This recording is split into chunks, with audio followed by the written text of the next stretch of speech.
என்னோட passive income மட்டுமே 70,000 ரூபாய். இதை நான் ஏர்ன் பண்ணுறதுக்கு Win12ன்னு சொல்லக்கூடிய ஆப்பில் இருக்கிற பாண்டில் இன்வெஸ்ட் பண்ணி ஃபிக்ஸடாக 9 to 12% ஏர்ன் பண்ணிட்டு இருக்கிறேன்.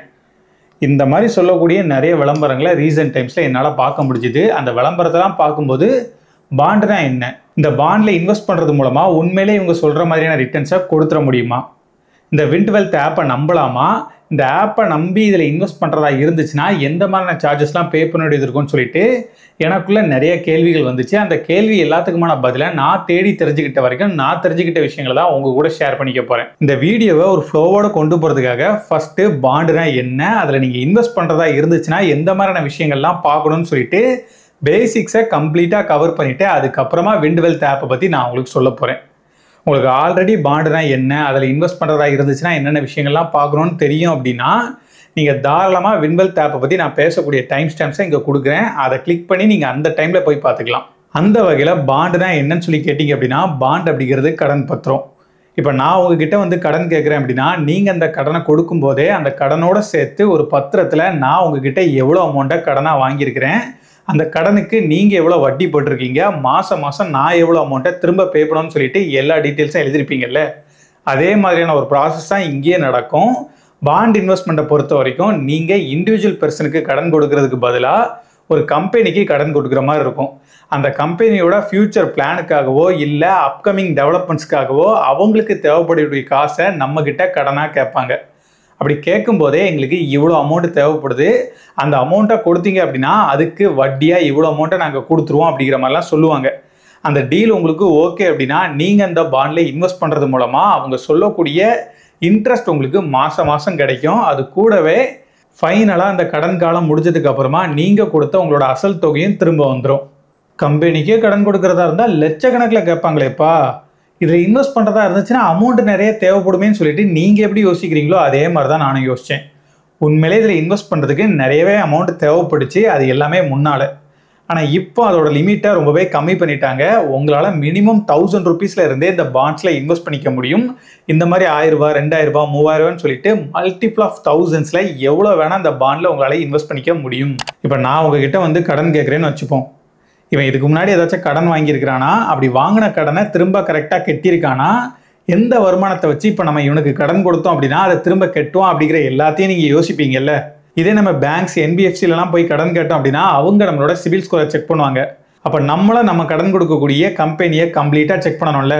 அப்படி கம்ப்ளீட்டாக செக் பண்ணுறதுக்கு அந்த கம்பெனியோட எல்லா டீட்டெயில்ஸையும் அனலைஸ் பண்ணுறது ரொம்பவே கஷ்டம். அப்படிங்கிறதுனால தான் இந்த மாதிரி கம்பெனிஸ் எல்லாமே அவங்க கொடுக்கக்கூடிய பாண்டுக்கு ஒரு ரேட்டிங் வாங்கி வச்சுருப்பாங்க.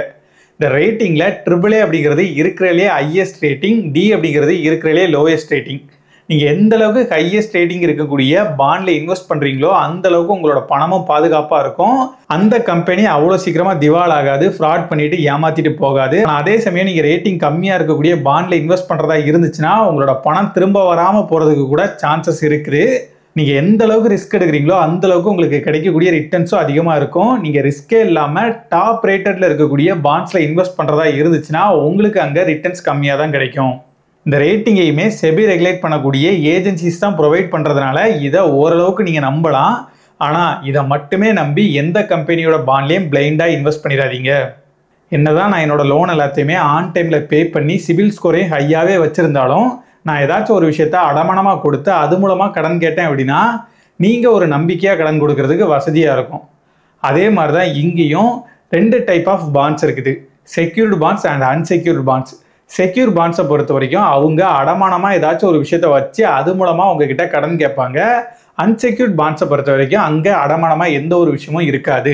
இந்த Win12 ஆப்பை பொறுத்த வரைக்கும் இவங்க நிறைய NBFCயோட பாண்டை தான் சேல் பண்ணிட்டு இருக்கிறதுனால அந்த NBFC எல்லாமே அவங்க கொடுத்துருக்கக்கூடிய லோனை அடமானமாக வச்சு தான் நம்மக்கிட்ட காசு கேட்குறாங்க.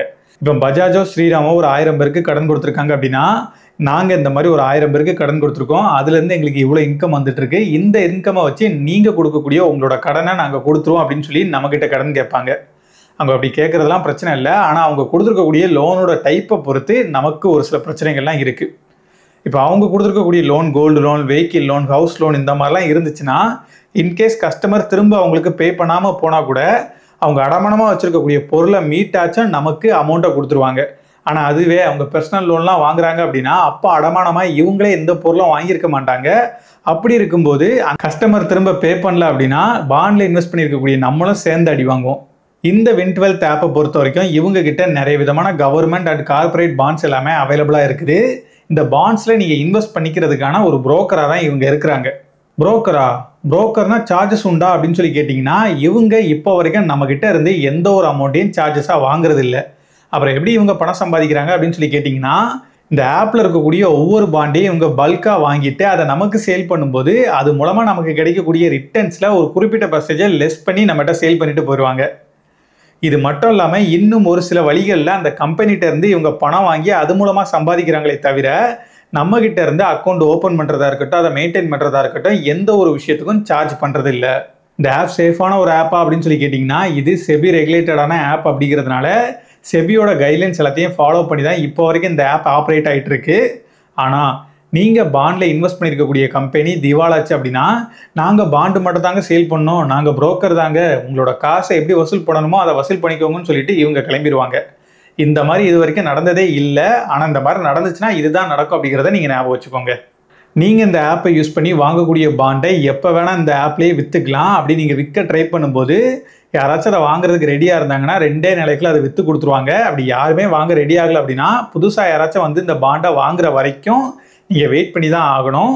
அது மட்டும் இல்லாமல் நீங்கள் பாண்டில் இன்வெஸ்ட் பண்ணியிருக்கக்கூடிய கம்பெனியை பற்றி ஏதாச்சும் பேடாக நியூஸ் வந்தாலோ இல்லை ஒரு சில காரணங்களால் அந்த பாண்டை நீங்கள் விற்க முடியாத மாதிரி இவங்க ஸ்டாப் பண்ணியும் வைப்போம் அப்படிங்கிறதையும் மென்ஷன் பண்ணியிருக்காங்க. அப்புறம் நீங்கள் பாண்ட்ஸோட இன்ட்ரெஸ்ட் மூலமாக ஏர்ன் பண்ணியிருக்கக்கூடிய அமௌண்ட்டுக்கே டிடிஎஸ் டிடக்ஷனாக இருக்குது. இந்த டிடிஎஸ் டிடக்ஷனாக நீங்கள் இன்ட்ரெஸ்ட் மூலமாக ஏர்ன் பண்ணியிருக்கக்கூடிய அமௌண்ட்டில் 10% பிடிச்சிப்பாங்க. இதை நீங்கள் ஐடிஆர் ஃபைல் பண்ணி கிளைம் பண்ணிக்கவும் முடியும். அப்புறம் இந்த ஆப்பில் எனக்கு பிடிக்காத ஒரு விஷயம் இருக்குது. என்னென்னா, இந்த ஆப்பை ஓப்பன் பண்ணதுமே இந்த மாதிரி மொபைல் நம்பர் தான் கேட்குது. இந்த மொபைல் நம்பரை கொடுக்காம இதை ஸ்கிப் பண்ணிவிட்டு இந்த ஆப்பில் என்ன இருக்குது ஏது இருக்குதுன்னு சொல்லி பார்க்குறதுக்கு எந்த ஒரு ஆப்ஷனும் இல்லாததுனால இது எனக்கு இந்த ஆப்பில் சுத்தமாக பிடிக்கல. இவ்வளோ விஷயங்கள் இருந்தாலுமே நான் என்னோட ஒப்பீனியன் சொல்கிறேன். என்னதான் இந்த ஆப் ஒரு செபி ரெகுலேட்டடான ஆப், ரொம்பவே சேஃபான ஆப் அப்படி இப்படின்னு சொன்னாலுமே நீங்கள் இந்த ஆப் எவ்வளோ சேஃபாக அப்படிங்கிறத செக் பண்ணுறதை விட 100 மடங்கு நீங்கள் பாண்டில் இன்வெஸ்ட் பண்ண போகிற கம்பெனி சேஃபான கம்பெனியா அப்படிங்கிறத செக் பண்ணி ஆகணும். ஏன்னா அந்த கம்பெனி திவாலாச்சு அப்படின்னா அதுக்கு இன்சூரன்ஸ் கூட கிடையாது. நீங்கள் இன்வெஸ்ட் பண்ணியிருக்கக்கூடிய உங்களோட பணம் உங்களுக்கு திரும்ப கிடைக்கிறதுக்கு ரொம்பவே கஷ்டப்படும். அதனால இது எல்லாத்தையுமே மைண்டில் வச்சுட்டு இன்வெஸ்ட் பண்ணலாமா வேணாமா அப்படிங்கிறத யோசித்து டிசைட் பண்ணுங்கள். நீங்கள் அப்படி இன்வெஸ்ட் பண்ணும்போது கூட இந்த அமௌண்ட் எனக்கு வந்தாலும் போனாலும் பிரச்சனை இல்லை அப்படின்னு சொல்லக்கூடிய அந்த அமௌண்ட்டை மட்டும் அந்த கார்பரேட் பாண்டில் இன்வெஸ்ட் பண்ணுங்கள் அப்படிங்கிறது என்னோட ஒப்பீனியன். கரெக்டா?